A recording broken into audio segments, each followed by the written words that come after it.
الحمد لله نحمده ونستعينه ونستغفره ونعوذ بالله من شرور أنفسنا وسيئات أعمالنا من يهده الله فلا مضل له ومن يضلل فلا هادي له وأشهد أن لا إله إلا الله وحده لا شريك له وأشهد أن محمدا عبده ورسوله يا أيها الذين آمنوا اتقوا الله حق تقاته ولا تموتن إلا وأنتم مسلمون يا أيها الناس اتقوا ربكم الذي خلقكم من نفس واحدة وخلق منها زوجها وبث منهما رجالا كثيرا ونساء واتقوا الله الذي تساءلون به والأرحام إن الله كان عليكم رقيبا يا أيها الذين آمنوا اتقوا الله وقولوا قولا سديدا يصلح لكم أعمالكم ويغفر لكم ذنوبكم ومن يطع الله ورسوله فقد فاز فوزا عظيما أما بعد فإن خير الحديث كتاب الله وخير الهدي هدي محمد صلى الله عليه وسلم وشر الأمور محدثاتها وكل محدثة بدعة وكل بدعة ضلالة وكل ضلالة في النار أعوذ بالله من الشيطان الرجيم وأن هذا صراطي مستقيما فاتبعوه ولا تتبعوا السبل فتفرق بكم عن سبيله ذلكم وصاكم به لعلكم تتقون وروى الإمام البخاري رحمه الله تبارك وتعالى في صحيحه من حديث عمر بن الخطاب رضي الله عنه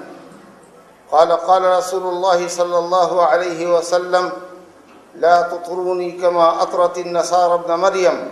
إنما أنا عبده فقولوا عبد الله ورسوله.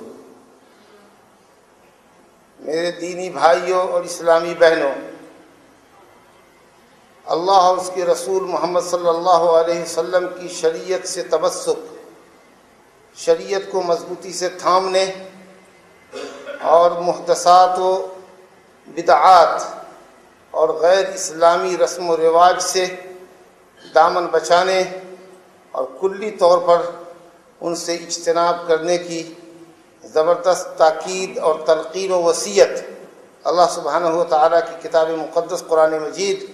اور اللہ سبحانہ و تعالیٰ کے آخری اور برگزیدہ رسول محمد صلی اللہ علیہ وسلم کی صحیح سنتوں میں بکثرت وارد ہے۔ مثال کے طور پر اللہ سبحانہ و تعالیٰ شریعت کی پیروی کرنے اور بدعات و محدثات سے دامن بچانے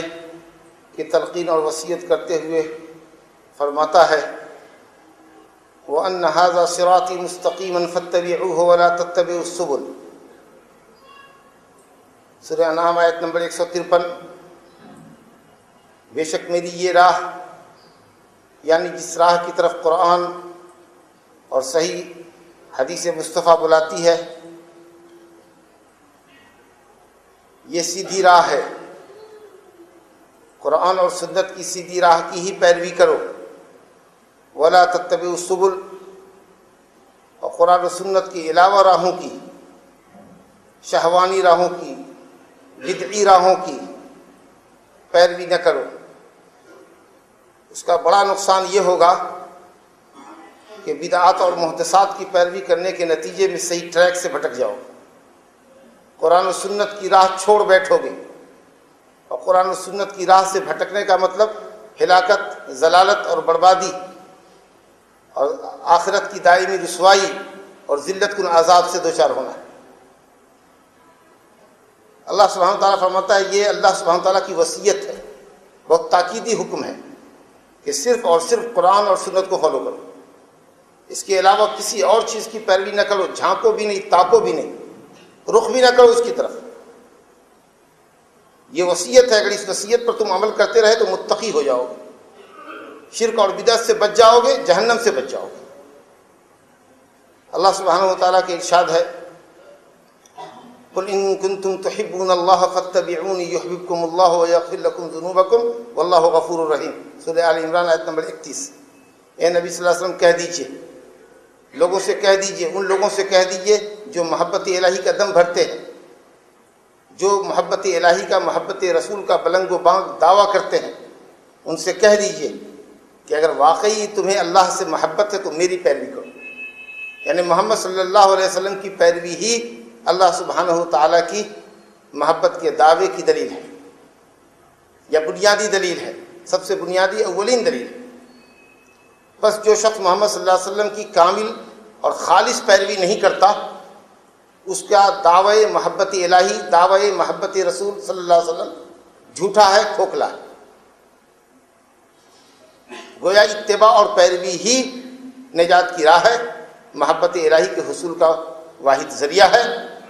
اور اس کے علاوہ اگر کچھ ہے تو وہ صرف ڈینگیں ہیں اور بکواس ہے. ایک مقام پر اللہ سبحانہ وتعالیٰ نے فرمایا اتبعوا ما انزل الیکم من ربکم ولا تتبعوا من دونہ اولیاء قلیلا ما تذکرون، سورہ اعراف آیت نمبر 3. اس شریعت کی پیروی کرو جو تمہاری طرف اللہ سبحانہ و تعالیٰ کی طرف سے نازل کی گئی ہے، اور جو چیز اللہ سبحانہ و تعالیٰ کی طرف سے نازل کی گئی ہے وہ صرف اللہ کی کتاب اور محمد صلی اللہ علیہ وسلم کی صحیح حدیث ہے. اس کے علاوہ کوئی اور چیز نہیں جو اللہ سبحانہ و تعالیٰ کی طرف سے نازل کی گئی ہے. اس شریعت کی پیروی کرو جو اللہ سبحانہ و تعالیٰ کی طرف سے تمہاری طرف نازل کی گئی.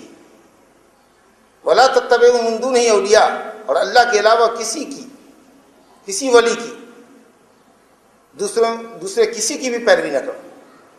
لیکن افسوس ہے کہ تم لوگ بہت کم نصیحت حاصل کرتے ہیں. نبی کریم صلی اللہ علیہ وسلم کی مشہور حدیث خطبۃ الحاجہ میں، جس کو ابھی مجھے پڑھنے کا شرف حاصل ہوا، آپ خطبے میں، ہر خطبے میں، خاص کر جمعہ کے خطبے میں، عیدین کے خطبے میں، بڑے اہم خطبوں میں آپ جو خطبہ پڑھتے تھے جس کو خطبۃ الحاجہ کے نام سے حدیث میں ذکر کیا گیا ہے، اس میں آپ فرماتے تھے اما بعد فإن خیر الحدیث کتاب اللہ وخیر الہدی ہدی محمد صلی اللہ علیہ وسلم وشر الامور محدثاتها وکل محدثۃ بدعہ وکل بدعۃ ضلالہ وکل ضلالۃ فی النار. حدیث ابو داؤد میں، حدیث نسائی میں، حدیث ترمذی میں، حدیث احمد میں، حدیث مسلم میں. آئیے، سب سے سچی بات اللہ کی کتاب، وہ سب سے بہترین طریقہ اور سب سے بہترین ہدایت اور سب سے بہترین دلالت اور شریعت کا بیان محمد صلی اللہ علیہ وسلم کے ذریعے جو بیان آیا ہے وہی بیان ہے. خیر الہدی ہدی محمد صلی اللہ علیہ وسلم کے طریقے کے علاوہ جو طریقہ بھی جو طریقہ بھی ہو وہ خیر ہدی، بہتر طریقہ ہو ہی نہیں سکتا. وشر الامور محدثاتها، اور تمام امور میں، تمام معاملات میں، تمام اعمال میں، تمام اقوال میں سب سے بری کوئی بات، سب سے برا کوئی عمل اگر ہو سکتا ہے تو وہ دین کے نام پر ثواب کی غرض سے نت نئی چیزوں کی ایجاد ہے، جس کی اللہ سبحانہ تعالیٰ کی شریعت میں، قرآن اور سنت میں کوئی دلیل نہیں. شر الامور محدثاتها علی الاطلاق، دنیا کی سب سے بری شے اگر کوئی چیز ہے تو وہ دین کے اندر نئی چیزوں کی ایجاد ہے. اور دین کے اندر نئی چیزوں کی ایجاد کو بدعت کہتے ہیں. ایسی چیز جس کو دین، ثواب اور کار خیر سمجھ کے کیا جائے اور اس کی دلیل قرآن و حدیث میں نہ ہو، خلفائے راشدین کے عمل سے نہ ہو، وہ بدعت ہے. اور ہر بدعت گمراہی ہے، اور نسائی شریف میں ہے وَكُلُّ ضَلَالَةٍ فِي النَّارِ، اور ہر گمراہی جہنم میں لے جانے والی. رسول گرامی صلی اللہ علیہ وسلم کی حدیث ہے، صحیح بخاری کے اندر اور مسلم کے اندر، حضرت عائشہ رضی اللہ عنہ کی حدیث ہے من احدث فی امرنا ھذا ما لیس منہ فہو رد، جس نے ہمارے دین میں کوئی نئی چیز ایجاد کی، ایسی چیز جس پر ہمارا آرڈر نہیں ہے، ہمارا حکم نہیں ہے، قرآن و سنت میں جس عمل پر کوئی دلیل نہیں ہے، فہو رد، وہ عمل مردود ہے، ایسا کرنے والا مردود ہے، اللہ کی رحمت سے دور ہے. صحیح مسلم میں عائشہ رضی اللہ عنہ سے یہ حدیث ہے من عمل عملا لیس علیہ امرنا فہو رد، جس نے بھی کوئی عمل کیا، ایسا کوئی بھی عمل جس پر ہمارا حکم نہیں. کوئی کہہ سکتا ہے کہ بدعت ہم نے ایجاد نہیں کی، جس نے کی ہوگی اس پر گناہ ہوگا. ہم تو کسی کی ایجاد کی ہوئی چیز پر عمل کر رہے ہیں، ہم نے تو ایجاد نہیں کی. حدیث میں من احدث، جس نے شروع کیا کوئی کام، اپن شروع کرنے والے نہیں ہیں، دوسرے کی دیکھا دیکھی کرنے والے. اس حدیث نے ان کی بھی جڑ ہلا کے رکھ دی. من عمل عمل، کوئی سا بھی عمل کرو، چاہے تم نے ایجاد کیا ہو کہ کسی کے ایجاد کیے ہوئے پر تم عمل کر رہے ہو. ہر عمل پر، ہر چیز پر، یا ہر کام کے کرنے سے پہلے، ہر عمل کو انجام دینے سے پہلے یہ دیکھ لو، یہ پتہ کر لو کہ اس پر نبی صلی اللہ علیہ وسلم کی دلیل موجود ہے کہ نہیں، کتاب اللہ اور سنت مصطفیٰ میں دلیل اس کی موجود ہے کہ نہیں. اگر دلیل ہے تو کرو، ورنہ یاد رکھو وہ عمل تمہارا مردود ہے۔ نبی کریم صلی اللہ علیہ وسلم کا مشہور ارشاد ہے، جس کو امام مالک نے موطا میں مرسلاً اور مستدرک حاکم میں موصولاً ابو ہریرہ رضی اللہ عنہ سے حدیث آئی ہے، اور بھی کئی دیگر صحابہ سے مروی ہے، ترکت فیکم ما ان تمسکتم بہ لن تضلوا بعدی ابدا، کتاب اللہ و سنتی۔ اے لوگوں، میں تمہیں دو چیزیں چھوڑ کر جا رہا ہوں، اگر تم نے ان کو مضبوطی سے تھامے رکھا تو میرے بعد ہرگز کبھی بھی گمراہ نہ ہوگے، ایک اللہ کی کتاب اور دوسرے میرا طریقہ، میری سنت۔ یہ اور اس کے علاوہ بہت سی آیات اور احادیث قرآن اور سنت کے اندر موجود ہیں، جو بحیثیت مسلمان، بحیثیت امت محمدیہ ہمیں قرآن اور سنت کی کامل پیروی پر آمادہ کرتی ہیں، ابھارتی ہیں اور واجب کرتی ہیں، اور اس کے علاوہ جو چیزیں غیر ثابت ہیں یعنی بدعات اور محدثات، ان سے حد درجہ، انتہا درجہ اجتناب کرنے کی تلقین اور وصیت کرتی ہے۔ لیکن افسوس کی بات ہے، جیسے جیسے زمانہ اہل نبوت سے دور ہوتا چلا گیا، لوگوں نے، امت مسلمہ کے بہت سے افراد نے، امت محمدیہ کے بہت سے افراد نے نت نئی بدعتیں ایجاد کر لی، سالانہ بدعتیں، ماہانہ بدعتیں، ہفتہ واری بدعتیں، یومیہ بدعتیں، مختلف مناسبات، مختلف موقعوں کی بدعتیں ایجاد کر لی، اور انہی موسمی بدعتوں میں سے ایک اہم بدعت جو شاید شیوع اور ظہور اور رواج کے اعتبار سے، پروپیگنڈے کے اعتبار سے سب سے زیادہ مشہور ہوئی اور مشہور کی گئی، وہ بدعت نبی کریم صلی اللہ علیہ وسلم کی پیدائش کی مناسبت سے، جس کو جشن عید میلاد النبی یا عید میلاد النبی یا جلوس محمدی یا اس طریقے کے ناموں سے موصوب کیا جاتا ہے۔ ربیع الاول کا مہینہ آتے ہی مجلسیں سجنے لگتی ہیں، مجلسیں جمنے لگتی ہیں، بڑے بڑے جلسے جلوس منعقد کیے جاتے ہیں، اور اس کو بڑے خاص انداز سے آراستہ اور پیراستہ کیا جاتا ہے۔ کچھ لوگ اس موقع پر سیرت کے رتب و یابس واقعات بیان کرتے ہیں، میلاد پڑھتے ہیں، کچھ لوگ اس موقع پر مختلف قسم کی ڈشیں اور حلویات تیار کر کے لوگوں میں تقسیم کرتے ہیں، اپنی خوشی کا اظہار کرتے ہیں۔ کچھ جلسے مسجدوں میں منعقد ہوتے ہیں، کچھ گھروں کے اندر میلاد پڑھا جاتا ہے، اور بعض جلسے ایسے ہوتے ہیں جو بڑے ہائی لیول ہوتے ہیں، جن کے اندر مرد و زن کا اختلاط بھی ہوتا ہے، اور پھر اس کے اندر سما کی مجلسیں ہوتی ہیں، قوالیاں گائی جاتی ہیں، مدحیہ اشعار گائے جاتے ہیں، اور نغمات گائے جاتے ہیں، اور اس پر طبلے اور دف اور دوسری چیزیں ساز و سارنگی کے ساتھ گائے جاتے ہیں، اور حال و قال کی جب مجلس ہوتی ہے اور جب جوش میں آتے ہیں تو سب چیز سے بیگانہ ہو کر، عقل سے بیگانہ ہو کر کے ڈانس کرنے لگتے ہیں، رقص و سرود۔ اور پھر بات یہی تک نہیں رہتی، بات آگے بھی بڑھتی ہے کہ ایسی مجلسوں کے اندر شرکیے نعرے لگائے جاتے ہیں، یا رسول اللہ اغثنی، یا رسول اللہ مدد کیجیے، یا رسول اللہ آپ کی امت بھوڑ میں پھنسی ہے، یا رسول اللہ آپ کی امت پر فلاں جگہ خیر برپا کیا گیا ہے، اللہ کے نبی آپ کو اللہ کا واسطہ، آپ کو آپ کی رسالت کا واسطہ، آپ کو آپ کی رحمت للعالمین ہونے کا واسطہ، آپ امت کو بچا لیجئے، امت کو پکڑ لیجئے، امت کو ہلاکت سے بچائیے، وغیرہ وغیرہ وغیرہ الی آخر۔ اگر آپ بالکل ایمانداری کے ساتھ اور غیر جانبدار ہو کر، دل کو صاف کر کے تعصب کی عینک اتار کر، اگر آپ قرآن و سنت کے اندر غور کریں تو ایک دلیل بھی کہیں سے، صحیح ضعیف کہیں بھی سے بھی آپ کو کوئی دلیل نہیں ملے گی جو اس کی مشروعیت کو ثابت کرتی ہو کہ جائے کہ اس کا استحباب، اس کا وجوب اور اس کی افادی حیثیت۔ آپ اس کی تاریخ کو اگر دیکھیے کہ یہ میلاد کب سے آئی یا میلاد کا وجود کب سے ہوا، تو اہل تاریخ نے بہت واضح طور پر لکھا ہے، علماء اہل سنت والجماعت کہ یہ چیزیں بعد کی پیداوار ہیں۔ قرون مفضلہ، با فضیلت زمانے، بابرکت زمانے، صحابہ، تابعین، تبع تابعین کا عہد مبارک عید میلاد النبی کی مجلسوں سے خالی۔ عبیدی فرقہ تھا جو اصل میں میمون بن قدہ یہودی کی نسل سے تھا، شیعہ لوگ تھے۔ انہوں نے اپنے آپ کو ظلم و زیادتی کرتے ہوئے، جھوٹ بولتے ہوئے اپنی نسبت حضرت فاطمہ رضی اللہ عنہ کی طرف کی اور خود کو فاطمی کہلائے، فاطمیہ فرقہ۔ اہل بیت سے محبت کی پنگے یا ڈھونگ رچائی، حالانکہ یہ عبیدی فرقہ تھا۔ سن 4 ہجری میں اور 5 ہجری میں تقریباً 150 سال تک ان کی حکومت مصر میں رہی، انہوں نے اپنے زمانے میں 6 بدعتیں، 6 میلاد، 6 جشن میلاد قائم کیا محمد صلی اللہ علیہ وسلم کا، اور حضرت علی اور حضرت فاطمہ اور حضرت حسن و حسین رضی اللہ عنہم اجمعین کا، اور ایک حاکم وقت کا جو اس وقت کا بادشاہ تھا عبیدی فرقے کا، جو حاکم ہوتا تھا اس کا، وہ اچھے انہوں نے جشن پیدا کیا۔ یہ شیعہ حضرات تھے جنہوں نے شیعی عقائد کی ترویج و اشاعت کے لیے بدعی میلاد قائم کی تاکہ مجلسیں منعقد ہو اور اس میں شیعہ عقائد کو بھرپور طریقے سے پیش کیا جائے۔ اس کے بعد ایک زمانے کے بعد سن 6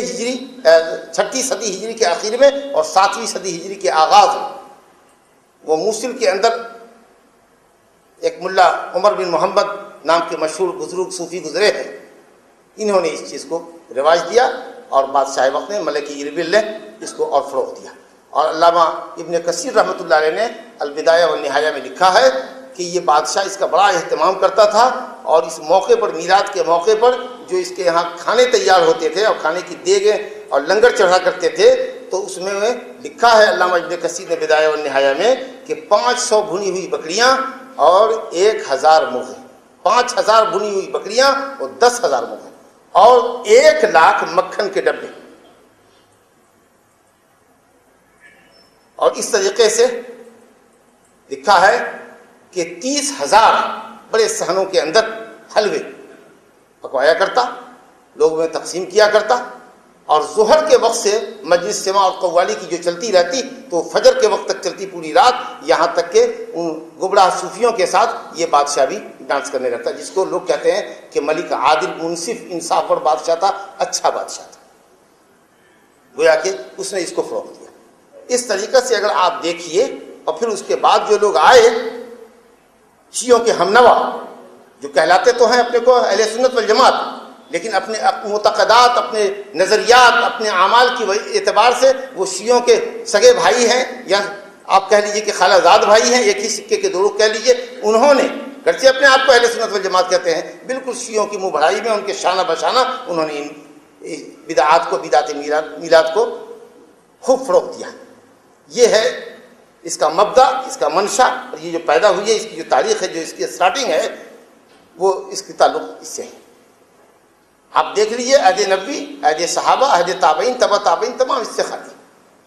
تو بنیادی طور پر ہم کو یہ سمجھنا چاہیے کہ کوئی بھی عمل جو عہد نبوی میں پایا نہ گیا، عہد صحابہ میں نہ پایا گیا، قرون مفضلہ با فضیلت زمانے جس عمل سے خالی رہے، وہ کبھی بھی کوئی عمل کسی طرح کا بھی، کتنا بھی بڑا عمل کیوں نہ ہو، اور اس کے پیچھے حسن نیت چاہے جیسی بھی کار فرما کیوں نہ ہو، وہ چیز دین اور سنت کا جز نہیں ہو سکتی۔ اس لیے یہ میلاد اپنی تمام شکلوں کے اعتبار سے، صرف سیرت کے بیانات ہوں اس موقع پر، یا صرف حلوے اور طعام کی تقسیم ہو، یا کچھ اور چیزیں ہوں، جتنی جو بھی شکل ہے نبی کریم صلی اللہ علیہ وسلم کی پیدائش کی مناسبت سے، جتنی جو بھی کوئی مجلس، جس طرح کی مجلس ہو، صرف واضح و بیان ہی کی مجلس کیوں نہ ہو، سیرت کا ہی بیان کیوں نہ ہو، یہ تمام اپنی شکلوں کے ساتھ احتفال اور جشن کی مجلس بدعی مجلس ہے، حرام ہے، ناجائز۔ کیوں؟ اس لیے کہ عہد نبوی اور عہد صحابہ اس سے خالی ہے، اور مصطفیٰ صلی اللہ علیہ وسلم کا 2 ٹوک اعلان ہے، علیکم بسنتی و سنت الخلفاء الراشدین المہدیین من بعدی تمسکوا بها وعضوا علیہا بالنواجذ وإیاکم ومحدثات الامور فإن کل محدثۃ بدعۃ وکل بدعۃ ضلالہ۔ ارباز بن ساریہ رضی اللہ عنہ کی حدیث ہے، مسند احمد میں اور بھی دوسرے کتب کے اندر ترمذی ہے، نبی صلی اللہ علیہ وسلم نے فرمایا کہ لوگوں تم اپنے اوپر میری سنت کو، خلفائے راشدین کی سنت کو لازم پکڑو، تم پر لازم ہے، واجب ہے کہ صرف میرے طریقے کو، خلفائے راشدین کے طریقوں کو پکڑو،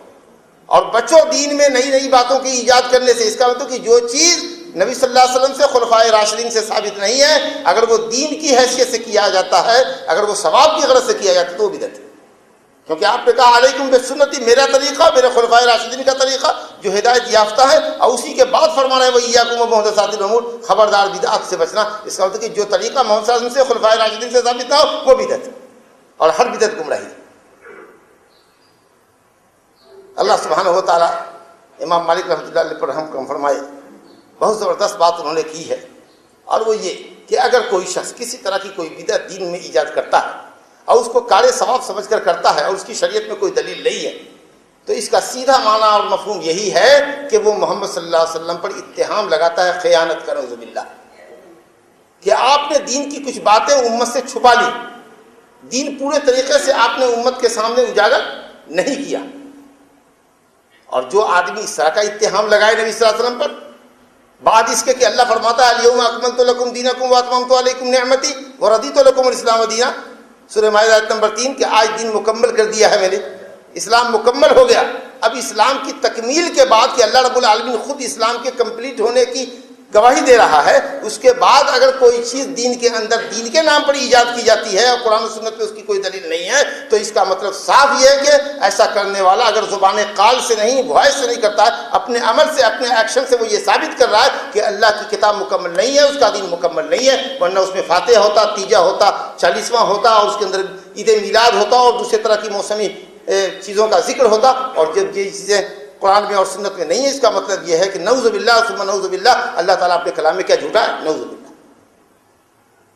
تو حضرت امام مالک فرماتے ہیں کہ من ابتدع فی الاسلام بدعۃ یراها حسنۃ فقد زعم ان محمدا قد خان الرسالہ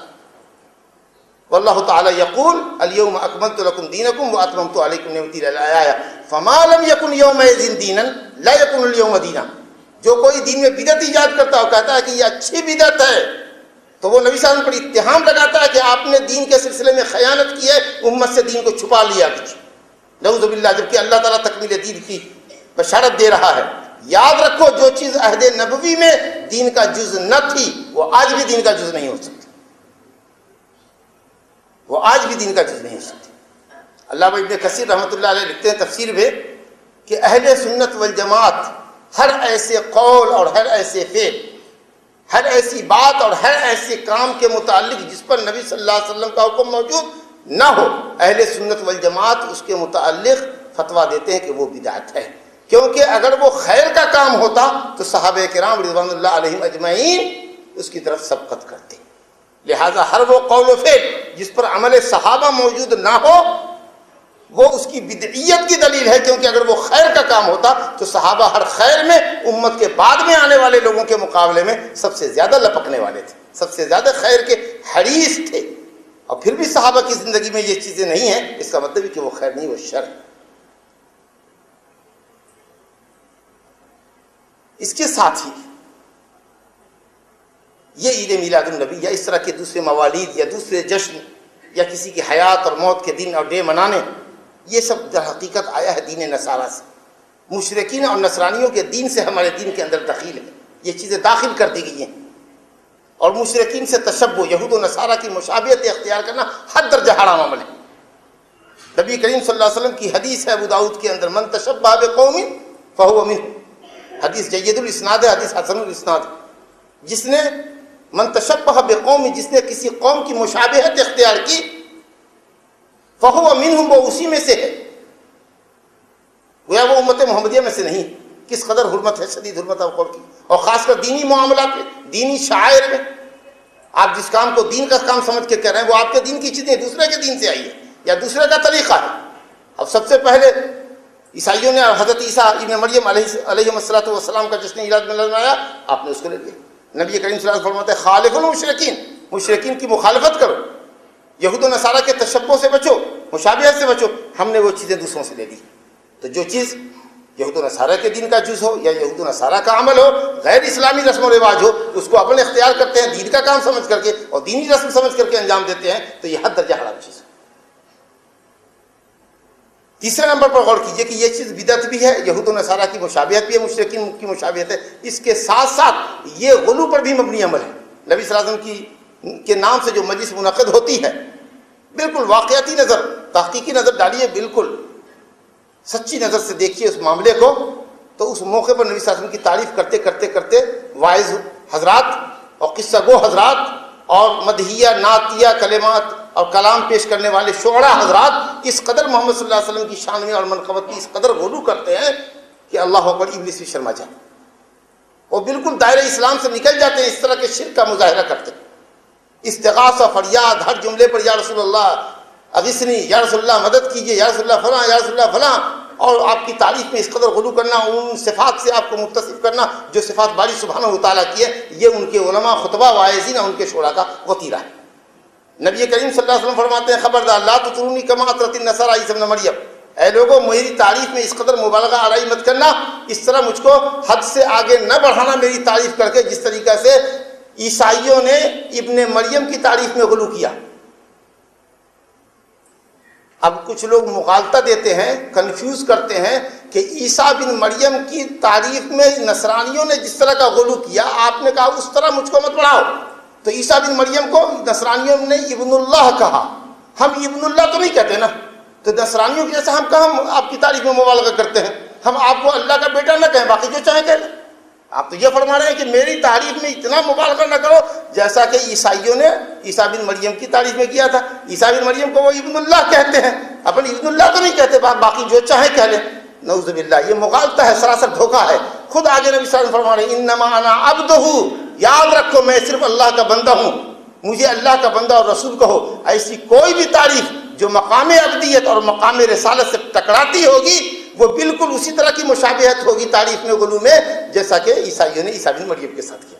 مغالطے کی پول کھل گئی۔ یہ نہیں کہ ہم آپ کو اگر اللہ کا بیٹا نہیں کہتے ہیں تو ہم عیسائیوں کی مشابہت نہیں کریں، آپ کی شان میں وہ تعریف اگر کریں جو آپ کی عبدیت، آپ کے بندے ہونے اور آپ کے رسول ہونے کے معنی سے تجاوز کرتا ہے، ایکسیڈ کرتا ہے، تو اس کا سیدھا معلوم مطلب یہ ہے کہ آپ وہی غلو کر رہے ہیں۔ لہٰذا ہر حال میں آپ اللہ کے بندے ہیں اور رسول ہیں، آپ کو مقام عبدیت پہ رکھو، آپ کو حاجت روا مشکل کشا نہ مانو، مصیبت میں آپ کے ناموں کی دہائی نہ دو اور آپ سے فریاد نہ کرو، اور اسی طریقہ سے آپ کو رسول مانو، یعنی آپ کی پیروی خالص اور کامل پیروی کرو۔ اگر اس کے علاوہ کوئی عمل ہمارا آپ کا ہے کہ نبی کی سنت سے ہم دامن بچاتے ہیں، جی چڑاتے ہیں، اور محمد صلی اللہ علیہ وسلم کے طریقے سے ہٹ کر کوئی عمل کرتے ہیں اور اس کو دین اور ثواب کا کام سمجھتے ہیں، اور آپ کی شان میں غلو کرتے ہیں اور آپ سے استغاثہ اور فریاد کرتے ہیں اور آپ کو مصیبتوں میں پکارتے ہیں مدد کے لیے، تو یہ اسی نوعیت کا غلو ہے جو عیسائیوں نے عیسیٰ بن مریم کے اندر کیا تھا۔ اور یہ بدعت بجائے خود جو ایک بدعت ہے، ایک بدعت نہیں ہے، اپنے آپ میں بہت سی بدعات اور شرکیات کو سمیٹے ہوئی۔ اور آپ دیکھتے ہیں کہ عملاً جو لوگ اس طرح کی مجلسوں کو رچاتے ہیں، اہل بدعت، ان کو اس طرح کے پروگراموں سے بڑی دلچسپی ہوتی ہے۔ وہ پورے مہینے پہلے پلاننگ کرتے ہیں، جس طریقہ سے وہ ابو سعید کوکبوری جو ملک اربل تھا، ابو سعید کوکبوری، اس موقع پر مورخ مشہور ابن خلقان نے لکھا ہے کہ ماہ سفر کی پہلی تاریخ سے، یعنی ربیع الاول کے آنے سے ایک مہینہ پہلے سے وہ اس کی تیاری شروع کرتا تھا۔ پنڈال لگتے تھے، قبے بنتے تھے، اس میں خوب آرائش اور زیبائش ہوتی تھی، اور شہر اربل کے اندر لوگ اپنے کاموں سے فارغ ہو جاتے تھے، اور وہ جو کارندے کام کرتے ہوتے تھے ان کو جا کر تماشا دیکھتے اور خوب انجوائے کرتے اور گھومتے اور پھرتے، گویا پورے سال بھرے گویا کہ انجوائمنٹ کا سامان رہتا، اور پھر وہ مختلف انواع و اقسام کے کھانے ہوتے، مرد عورت کا اختلاط ہوتا اور عیش و عشرت کی مجلسیں لگا کرتی، اور اس طریقہ سے وہ معاملہ ہوتا۔ تو گویا کہ بدعتی حضرات جو اس طرح کے کاموں میں دلچسپی رکھتے ہیں، وہ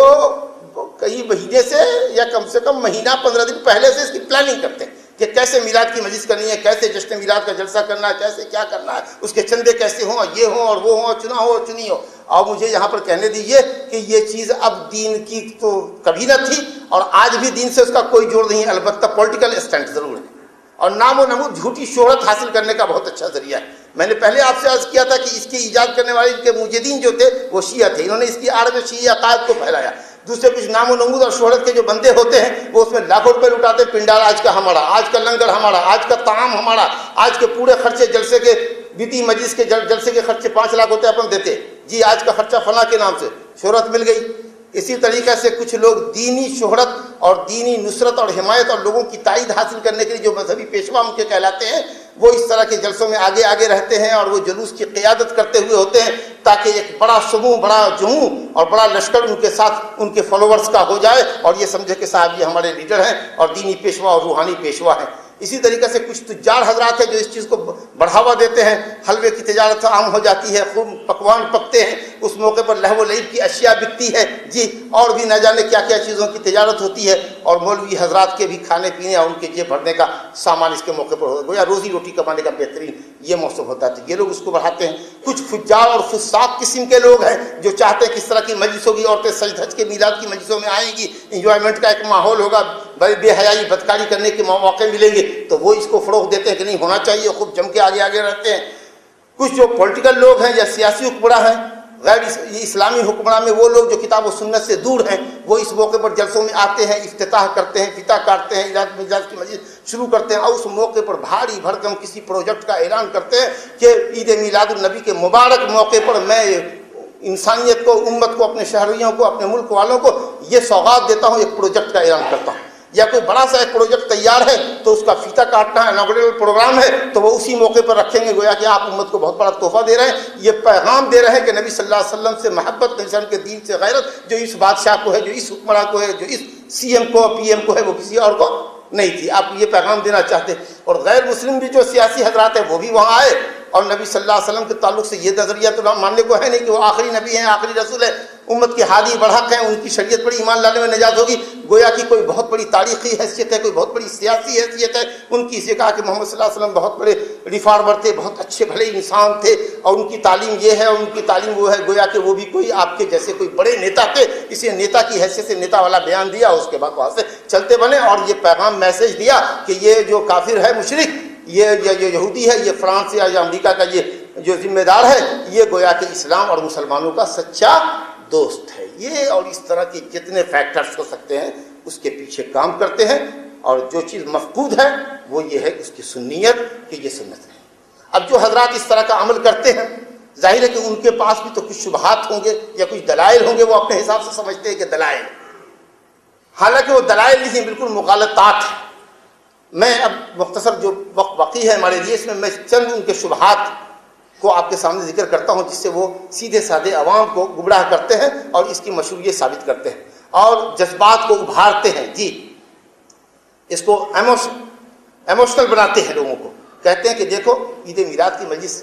منعقد کرنے کا مقصد ہمارا سوائے اس کے کچھ نہیں ہے کہ محمد صلی اللہ علیہ وسلم کی تعظیم اور توقیر،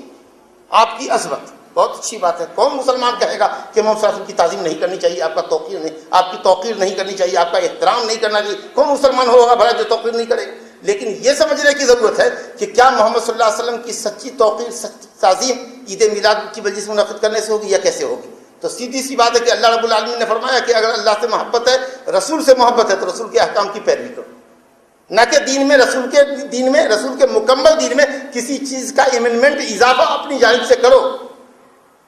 یہ رسول کی تعظیم نہیں ہے، یہ تو بدعت ہے، معصیت ہے، گناہ ہے، یہ تو کھلی ہوئی نبی صلی اللہ علیہ وسلم کی مخالفت ہے۔ آپ نے کہا من احدث فی امرنا ھذا ما لیس منہ فہو رد، جس نے دین میں کوئی نئی چیز پیدا کی جس کا دین سے تعلق نہیں ہے، جس پر ہماری شریعت میں دلیل موجود نہیں ہے، وہ بدعت ہے، وہ آدمی مردود ہے، اور آپ اس کام کو تعظیم کا کام سمجھ رہے ہیں۔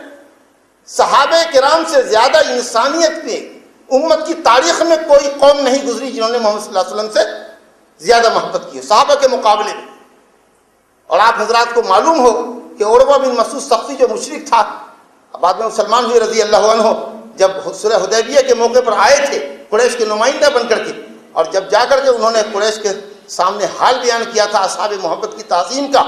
تو جملے آج بھی بخاری شریف کے اندر لکھے ہوئے ہیں اور آب زر سے لکھنے کے لائق ہیں۔ ایسی تعظیم جو دنیا کے کسی بادشاہ کو وہ تعظیم ان کے فالوورز کی طرف سے، ان کے فدائیوں کی طرف سے، ان کے جابازوں کی طرف سے نہیں ملے گی۔ واللہ ان رأیت ملکا قط يعظمه اصحابه مثل ما يعظم اصحابه محمد صلی اللہ علیہ وسلم، قسم اللہ کی دنیا میں کوئی بادشاہ ایسا نہیں دیکھا میں نے، یا کوئی بادشاہ ایسا نہیں گزرا ہوگا جس کی تعظیم اتنی اس کے ماننے والے کرتے ہوں گے، درباری کرتے ہوں گے، جتنی تعظیم محمد کے اصحاب محمد صلی اللہ علیہ وسلم کی کرتے ہیں۔ واللہ ان تنخم نخامۃ الا وقعت فی کف رجل منہم، قسم اللہ کی جب محمد تھوکتے ہیں، کھنکھارتے ہیں، تو ان کے کسی صحابی کے ہاتھ میں وہ پڑتا ہے، فدلک بہا وجہہ وجلدہ، اب وہ اس کو کریم سمجھ کر کے، تبرک سمجھ کے چہرے پر اور جسم پہ ملتا ہے، نبی صلی اللہ علیہ وسلم کے ریزش کو، کھنکھار کو، جو بلغم نکلتا ہے آپ کے حلق سے۔ اللہ اکبر۔ وَإِذَا أَمَرَهُمْ ابْتَدَرُوهُ، جب آپ حکم فرماتے ہیں تو ہر کوئی اس کو بجا لانے کے لیے دوڑتا ہے۔ وَإِذَا تَوَضَّأَ كَادُوا يَقْتَطِرُونَ عَلَى وُضُوئِهِ، اور جب آپ وضو کرتے ہیں تو اعضائے وضو سے بہنے والے، ٹپکنے والے پانی کے قطرات کو لینے کے لیے لگتا ہے کہ صحابہ کے اندر کچھ تو خون کی نوبت ہو جائے گی، لڑ بھیریں گے، اس طرح سے وہ پانی کو لینے کے لیے دوڑتے ہیں۔ اور جب نبی صلی اللہ علیہ وسلم بولتے ہیں وَإِذَا تَكَلَّمَ خَفَضُوا أَصْوَاتَهُمْ، اور جب آپ بولتے ہیں تو سب کا سب گوش بڑ آواز ہو جاتا ہے، ایک دم ساؤنڈ،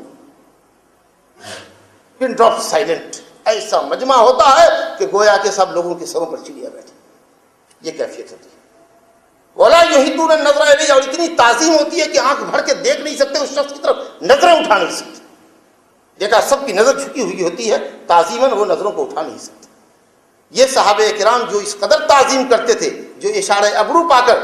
بہوں کا اشارہ ہوا اور گردن کٹانے کو تیار تھے، ان کی زندگی میلاد سے خالی ہے، اور انہوں نے نبی صلی اللہ علیہ وسلم کا جشن ولادت نہیں منایا ہے۔ کیا آپ یہ کہہ سکتے ہیں کہ صحابہ کرام کے دل میں عظمت رسول نہیں تھی؟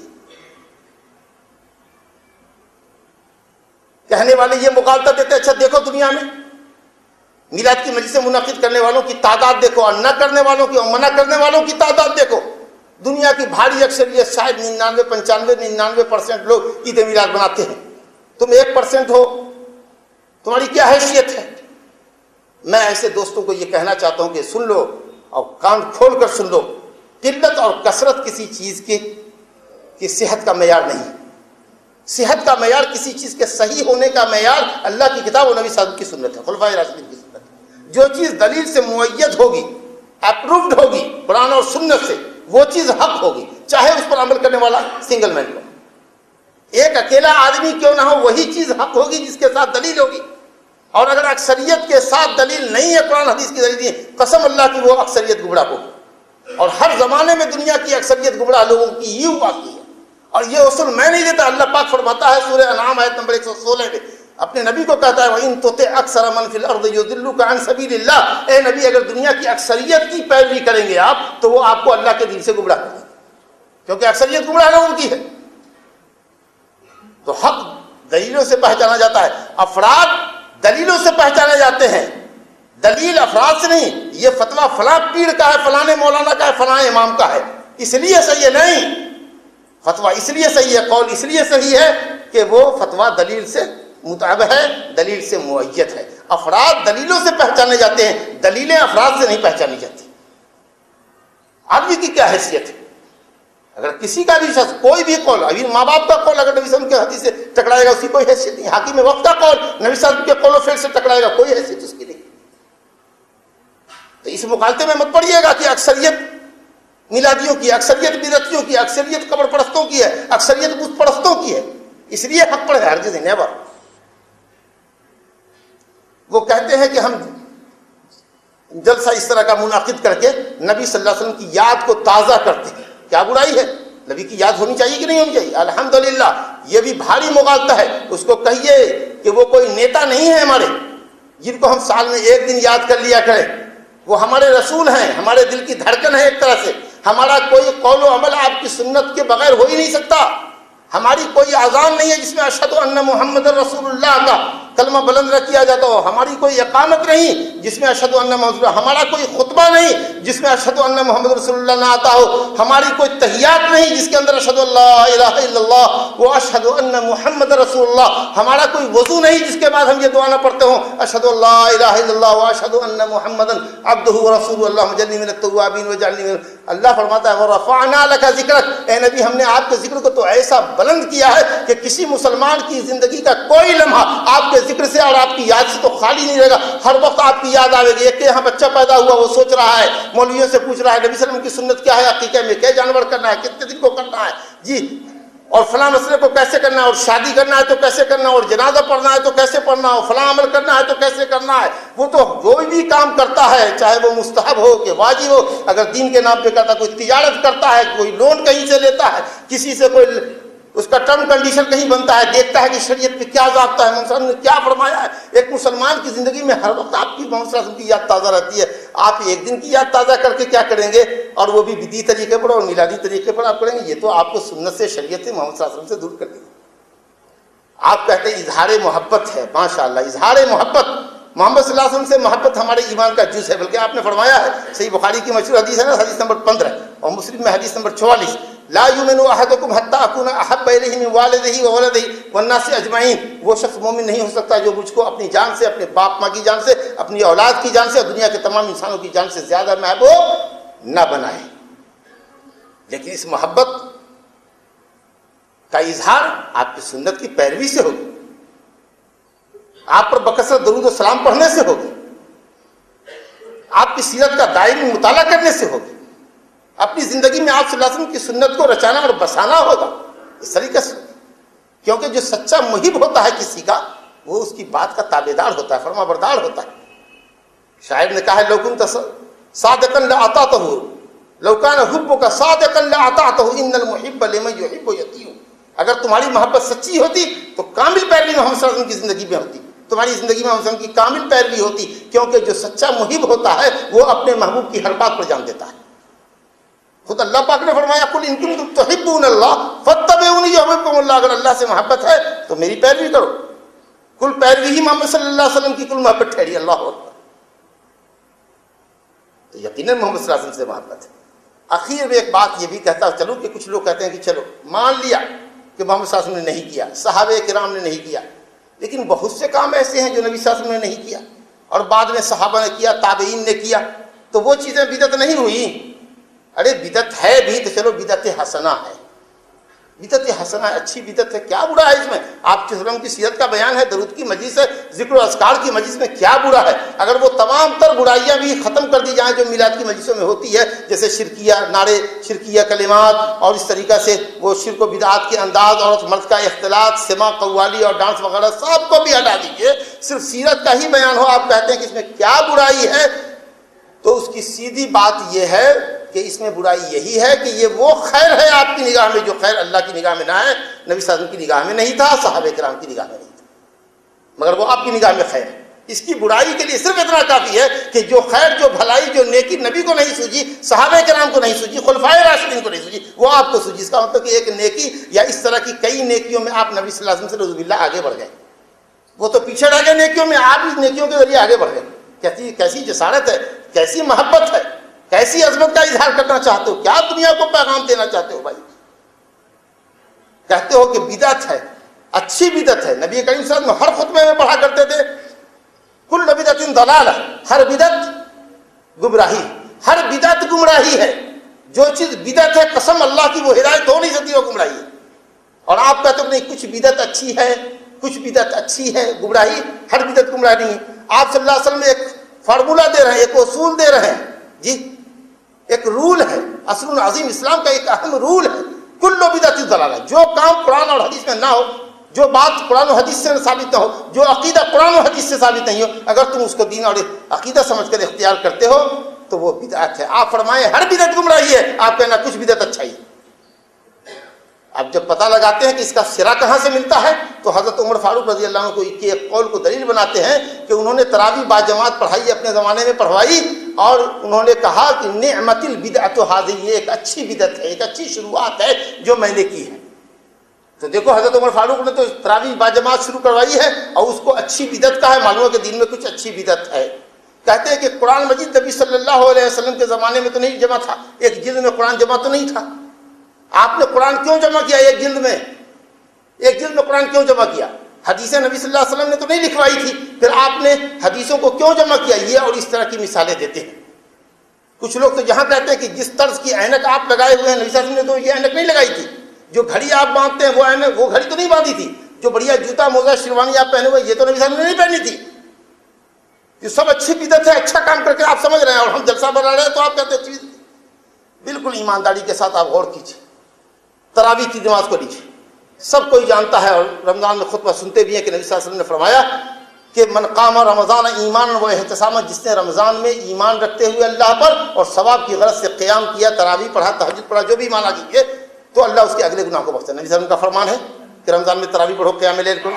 خود نبی صلی اللہ علیہ وسلم کی زندگی میں 3 راتوں میں صحابہ نے اجتماعی طور پر آپ کے پیچھے تراویح کی نماز پڑھی ہے۔ جب لوگوں کا ہجوم دیکھا، ان کا شوق دیکھا، بے پناہ شوق، کہ مسجد میں تل رکھنے کی جگہ نہیں ہے تراویح کے لیے، تو آپ نے کہا اے لوگو جاؤ اپنے گھروں میں نماز پڑھو۔ اللہ تعالیٰ نے اگر کہیں تمہاری اس شوق و رغبت کو دیکھ لیا تو کہیں ایسا نہ ہو کہ تراویح تم پر یعنی باجماعت مسجد میں ادا کرنا فرض قرار دے دیا جائے، اور پھر بعد میں تم قادر ہو کر بھی قادر نہ ہو سکو تو ایک فرض تم سے چھوٹے گا، اس لیے چاہو۔ مصلحتاً آپ نے کہا کہ گھر میں ہی جا کر پڑھو۔ حضرت عمر فاروق رضی اللہ عنہ نے اپنے زمانے میں دیکھا کہ لوگ متفرق گروہوں میں بٹ کر کے نماز اپنی اپنی پڑھ رہے ہیں، کوئی 1 پڑھ رہا ہے، کوئی 2 پڑھ رہا ہے، کوئی 4 5 پڑھ رہا ہے، تو انہوں نے سوچا کہ نبی صلی اللہ علیہ وسلم نے اس کام کو اس لیے منع کیا تھا کہ فرضیت کا خوف تھا، اب آپ کی رحلت کے بعد تو کوئی چیز فرض نہیں ہو سکتی، تو کیوں نہ ہم ایک امام کے پیچھے ان کو ایسے ہی لگائے اور امام کے پیچھے ایسے ہی ان کی تراویح شروع کر دیں جس طریقہ سے محمد صلی اللہ علیہ وسلم کے پیچھے یہ 3 رات پڑھ کر آئے ہوئے ہیں۔ تو جو کام اسٹاپ ہو گیا تھا اس کو حضرت عمر فاروق رضی اللہ عنہ نے جاری کر دیا، ورنہ شریعت میں تو اس کی دلیل قولی اور فعلی سنتوں سے موجود ہے۔ تو جو کوئی کام رکا ہوا ہو اس کو اگر آپ جاری کرتے ہیں تو یہ تو کہتے ہیں کہ صاحب ہم نے اس کام کو اثر نو شروع کیا ہے، لیکن وہ لغوی معنی کے اعتبار سے تو بدعت ہوگی، شرعی معنی کے اعتبار سے بدعت نہیں، کیونکہ شریعت میں بدعت اسی عمل کو کہتے ہیں جس پر کوئی دلیل نہ ہو، یا تو دلیل الحمدللہ موجود ہے. جیسے دیکھیے مثال نبی صلی اللہ علیہ وسلم کے متعلق اللہ نے کہا قل ما کنت بدعا من الرسل، کہیے اے دنیا والوں میں کوئی نیا رسول نہیں ہوں، مجھ سے پہلے بھی رسول آئے ہیں، بس بات اتنی سی ہے کہ مجھ سے پہلے جو آخری رسول گزرا ہے اس کے اور میرے درمیان کوئی 561 سالوں کا لمبا وقفہ گزرا ہے، ایک لانگ پیریڈ گزرا ہے بغیر نبی اور رسول کے. اللہ تعالیٰ نے اس سلسلے کو میرے ذریعے شروع کر کے مجھے پر ختم کر دیا ہے، گویا کہ اس کو جاری کر دیا ہے. تو کوئی کام جو ثابت رہا ہو، کسی مسئلے سے روک دیا گیا ہو، جیسے عہد نبی میں آپ نے تراویح کو روک دیا کہ فرضیت کا خوف تھا، صحابہ میں حضرت عمر فاروق رضی اللہ عنہ نے اس کو جاری کر دیا. یہ بھی ہو سکتا ہے کسی نے یہ کہا کیا امیر المومنین آپ نے یہ کیا نیا ایک کام کر دیا، رئیس اعظم نے تو منع کیا تھا، گھر میں اپنے نماز پڑھوایا تھا، آپ باجماعت پڑھوا رہے ہیں، یہ کیا بدعت آپ نے کر دیا. تو ایک طرح سے ڈانٹنے کے لیے کہا ہوگا کہ اگر تمہاری سمجھ میں یہ بدعت ہی ہے تو چلو یہ اچھی بدعت ہے، کیونکہ حضرت عمر فاروق جانتے تھے کہ یہ بدعت ہے ہی نہیں. اور پھر الحمدللہ ایک تیسرا جواب جو بہت معقول جواب ہے کہ نبی صلی اللہ علیہ وسلم فرماتے ہیں علیکم بسنتی و سنت الخلفاء الراشدین. تو یہ سنت کس کی ہے؟ حضرت عمر فاروق کی. عمر فاروق خلفائے راشدین میں سے ہیں. نبی صلی اللہ علیہ وسلم فرما رہے ہیں کہ اگر میری سنت نہ بھی ہو تو خلفائے راشدین کی سنت پر عمل کرنا. اپن خلفائے راشدین کی سنت پر عمل کرنے کو بدعت کہاں کہتے ہیں؟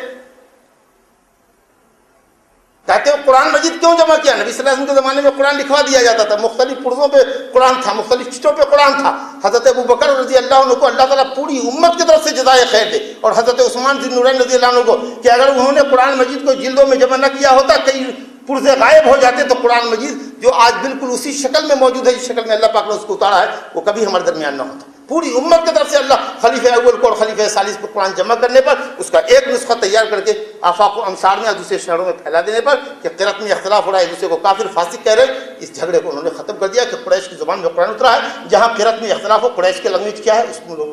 اس کو معاملے کو جاری کیا جائے. الحمدللہ تو وہ موجود ہے. نبی صلی اللہ علیہ وسلم کے زمانے میں جی حدیثیں کچھ لکھی جاتی تھی، ہاں کامن یا جنرل آرڈر نہیں تھا، کامن طریقے پر لوگ نہیں لکھتے تھے تاکہ قرآن کی آیتوں سے حدیث کے الفاظ کو ملایا نہ جا سکے. الگ الگ پرزوں پہ کچھ لوگ لکھا کرتے تھے، اس کی دلیلیں موجود ہیں. بہرحال قرآن و سنت کی حفاظت کے لیے، علم کی حفاظت کے لیے صحابہ کرام نے ان چیزوں کو جمع کیا. اس کی شریعت میں دلیل ہے، یہ اچھی بدعت نہیں ہے، یہ عین سنت ہے. علم کی نشر و اشاعت، دین کی نشر و اشاعت، تبلیغ دین، یہ عین مطلوب ہے اسلام کے اندر. یہ کہاں بدعت ٹھہری کہ آپ اس کو بدعت سمجھتے ہیں اور اس کی بنیاد پر اور ہاں میرا شیروانی پہننا اور کسی کا جوتا پہننا اور کسی کی اینک لگانا، یہ ہم ثواب کا کام سمجھ کے، دین کا کام سمجھ کے نہیں کرتے. بھیا یہ ہماری ضرورت ہے، دنیاوی ضرورت ہے. اس لیے کبھی کوئی چشمہ پہننے والا نہیں سمجھتا کہ میں چشمہ پہنوں گا تو میں سنت پہ عمل کروں گا، میرے کو ثواب ملے گا. اگر ایسا سمجھتا ہے تو وہ بھی بدعتی ہے. اگر کوئی یہ سمجھتا ہے کہ یہ شیروانی پہنتا ہوں، اس کو پہننے سے سنت رسول ادا ہوگی اور مجھ کو ثواب ملے گا، تو وہ بھی بدعتی ہے. ہم اس کو کپڑا سمجھ کے پہنتے ہیں، ہماری ضرورت ہے، آپ کی ضرورت ہے اینک ہے، کسی کی ضرورت گھڑی ہے، کسی کی ضرورت موبائل ہے. اگر وہ دین کا کام سمجھ کر کے کرتا تو ظاہر ہے کہ نے تو نہیں لیا. یہ سب چیزیں مباح ہیں، حلال ہیں، نئی زمانے کی ایجادات ہے. جو چیزیں اسلام سے نہیں ٹکراتی الحمدللہ وہ سب ایجادات ہماری ایجادات ہے. یہ کوئی نہیں کہہ سکتا ہے کہ صاحب فلاں اور فلاں نے یہ ایجاد کی ہے تو وہ وہی کرے، ہم نہ کریں. قل من حرم زینۃ اللہ التی اخرج لعبادہ والطیبات، جو بھی حلال چیزیں ہیں وہ سب اللہ نے اسپیشلی اور بنیادی طور پر مسلمانوں کے لیے پیدا کی ہیں. ہماری برکت سے دوسری قوموں کو اس سے فائدہ اٹھانا چاہیے، چاہے جائے کہ ہم ہی کو لوگ کچھ کہیں.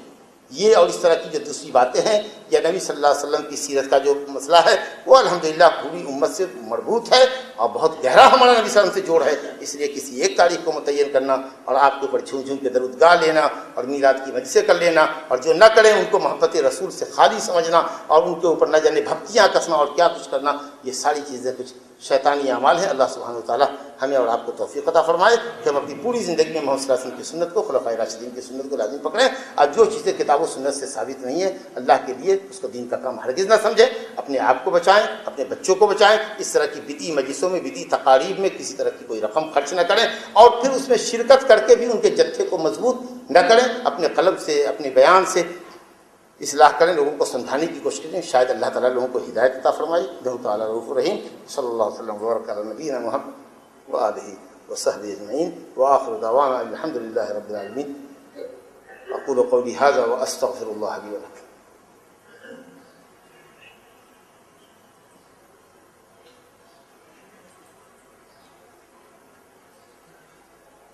ان الحمد للہ نحمدہ ونستعینہ ونستغفرہ ونعوذ بالله من شرور أنفسنا ومن سيئات أعمالنا من يهده الله فلا مضل له ومن يضلل فلا هادي له وأشهد أن لا إله إلا الله وحده لا شريك له وأشهد أن محمدا عبده ورسوله صلى الله عليه وآله وصحبه ومن دعا بدعوته إلى يوم الدين. أما بعد فأعوذ بالله من الشیطان الرجیم.